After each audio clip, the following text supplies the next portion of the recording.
Steam now has a built-in overlay that shows your frame rate in-game, so you might finally figure out why you suck so much at Counter-Strike. It's accessible by going to Steam settings, clicking on the in-game tab, and about halfway down this menu you can choose which corner of the screen it shows up on, and how much information you want it to display. It also helps to adjust the text size scaling, because by default it looked tiny on my high-resolution monitor, and you only really know how large it'll look once you switch away from the Steam menu and back into the game again. This whole overlay is a great feature to help diagnose problems with your computer's performance, but if it's used improperly or misinterpreted, could cause more problems and worry than it solves. And honestly, this video is going to tackle that more than what this overlay actually does, because I think it's going to worry a lot of people when they don't quite understand the information it's showing them. Because people can get obsessed about quite arbitrary goals, like ensuring they always get more FPS than their monitor can output, or ensuring they always get slightly less, or that their performance is consistent and whatnot. And achieving those things isn't always possible, nor preferable. And usually I find people overthink their problems, and that the issue is something quite simple, like they're still using an underpowered graphics card from 15 years ago and should probably upgrade if they want to get 240 FPS. Or maybe they've still got their monitor stuck on 60Hz. So my advice is, if you are trying to diagnose poor performance in CS2, then rather than getting caught up on an aspect you don't fully understand, record your screen with all these diagnostics on display and get help from somebody who does know better. And don't be in denial if it turns out you just suck at the game. Or maybe it turns out it won't matter how much power your PC has, it still isn't going to fix your hit reg problems when you're still gaming on Starlink. Computer issues and network issues are two different things, but I think there's quite a lot of overlap when people are trying to diagnose stuff. CS2 actually has a bunch of built-in tools more focused around detecting bad connection problems, so I suggest you use both of these tools on screen at once if you're trying to diagnose a problem, or if anybody viewing your screen is trying to figure out what's wrong with your PC.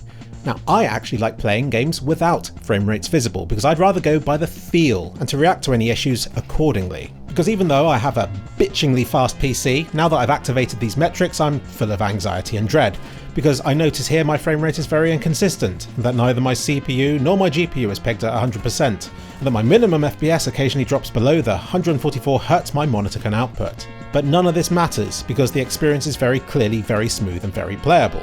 Sometimes ignorance is bliss. But if you have to use this tool, it has 4 general tiers of detail it can display. The simplest is FPS, which just looks like this. Then there's one that adds FPS Details, another that adds CPU and GPU Utilisation to it, and then a final one that shows all sorts of stuff, like the RAM usage as well. And then in addition to that, you can toggle individual aspects of these in the options just below. So let's go through the 4 main configurations. FPS. This just shows your average frame rate, which doesn't take up much screen space, and it will still help highlight simple problems with your PC, like that you've got VSync on or something like that. It's only updated once a second, and it won't alert you to problems like stuttering or added latency. Though if those things are a problem, then you should be able to feel them without having to have their stats displayed on screen. If you're using FrameGen, then it will show the letters FG to represent this. And if you're using the more advanced FPS Details overlay option, then you'll see 2 separate frame rates, because generated, also known as fake, frames aren't quite the same as the ones your PC is rendering. What's a little bit confusing is that Valve says it will detect DLSS and FSR, and you might be like, hey, Counter-Strike has FSR, but CS2 only has the upscaling aspect of FSR, and not its frame gen. So in Counter-Strike you don't need to worry about this, because all frames seen in Counter-Strike will be real ones, unless you're generating them using an external program like lossless scaling, which I wouldn't recommend, because even if it does work, and doesn't get you banned, it adds noticeable graphical artifacts, and it increases your latency, which in my opinion goes against the actual purpose of getting more FPS in the first place in a Twitch shooter like Counter-Strike. FPS Details shows you all these weird numbers, which are the minimum and maximum frame rate every second, and then a graph charting how the frame rate changes over time. Like I've already said, if your experience feels okay, then try not to worry about these numbers. As you can see here, the figure turns red to indicate a bad minimum FPS whenever it goes below about 200, which is fake news.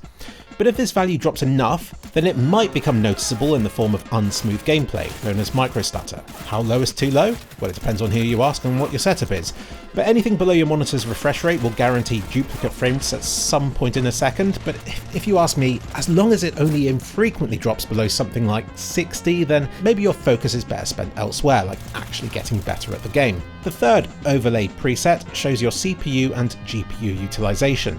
If your CPU is pegged at 100%, it's the thing limiting your performance, and you'll probably have to upgrade your CPU if you want better performance. Likewise, if the GPU is at 100%, then That's limiting your performance, and you're going to have to shell out a huge amount of money for a faster one.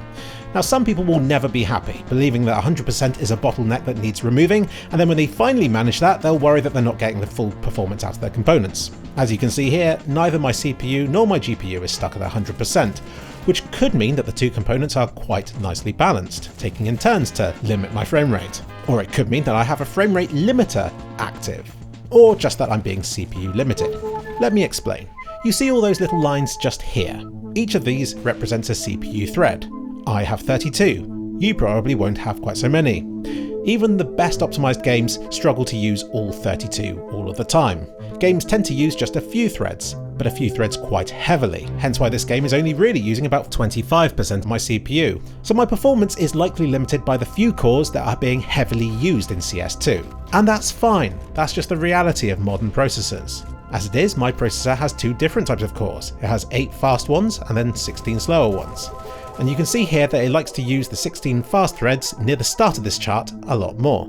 CS2 actually has an option you can toggle should you have a processor like mine, where you can force it to prioritize using the faster cores, or simply to disable its usage on the slower ones entirely. This may or may not change your performance, depending on how good a job your PC is at automatically scheduling this sort of stuff.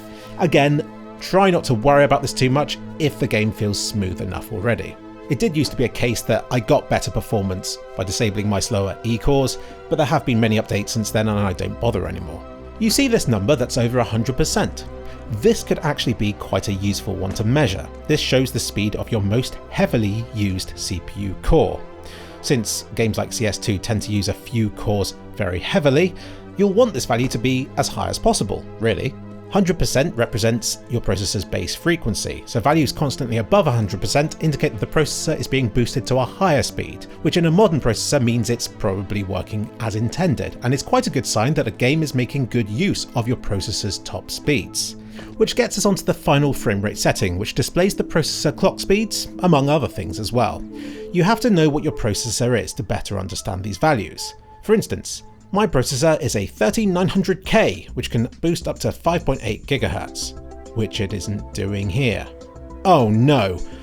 Shh. Relax. It doesn't matter. I've iterated this video too many times trying to explain why it doesn't matter.